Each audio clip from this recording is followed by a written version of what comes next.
Signs of progress at the site of this weekend's huge water main break in Northeast Portland. At one point, it spilled 1 million gallons a minute. And now the broken pipe is replaced and people are cleaning up. But who pays the bills for damage caused to homes by that rushing water? Fox 12's Marilyn Deutsch looked into it for us. And Marilyn, the streets look almost pristine compared to what we saw this past weekend. Absolutely. Look at this, just a trace of mud left on the streets here. And I want to draw your attention to that patch in the middle of this intersection because that's where the broken pipe was, below the road there. There was a big hole there yesterday. Now it's all been patched up, the pipe replaced. And, you know, yesterday when I was out here, the road was just full of mud and debris and gravel, and there was still some gushing water. And while there's still some work to do here, things here night and day since the weekend.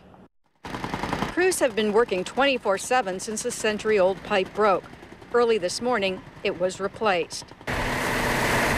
In part because the city has so many old pipes, there are about 200 water main breaks every year, though none as large as this one. Ralph Lungo's basement was flooded Saturday. We just got water down there. In the basement? Yeah, then they pumped it all out. He says his insurance will not cover the damage, but he also was not worrying about it. Well, it happens. Ryan Humphrey's home may have sustained the most damage of any in the neighborhood. He doesn't have a damage estimate yet, but it will probably cost several $1,000s. Basically, all the walls in the basement have to be redone and ripped out all the carpet. He says his insurance company has already told him they will not cover the damage because it's groundwater. He hopes the city will pay up. Do you think they should? Well, I would hope so. The city has paid claims in similar situations before. The city is self-insured, and the Office of Risk Management has money for these kinds of claims. But first, the Bureau investigates the city's response to the break. Then homeowners need to make those claims within 180 days, which the city will then evaluate. Some businesses in Northeast Alberta lost business with the main break. Just Bob couldn't serve coffee. The water had turned brown and their power was out. Bob Chang figures he lost $1,000 worth of business Saturday, a lot for a small business. In addition to that, he had to bring in a repairman today to fix his front case. When the power went out, his pipes froze. And while it's not clear if the city will pay out for lost business, Bob says he wasn't sure he'd even take his case to the city.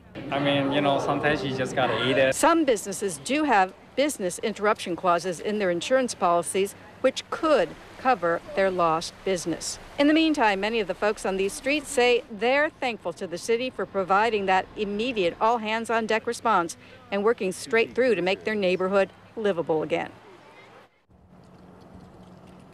The city needs to excavate, the city needs to excavate and repair this road still, and that should take a couple of weeks. Also, we want to tell you that we put a link to those risk management claim forms on our website, kptv.com. Live in Northeast Portland, Marilyn Deutsch, Fox 12 Oregon.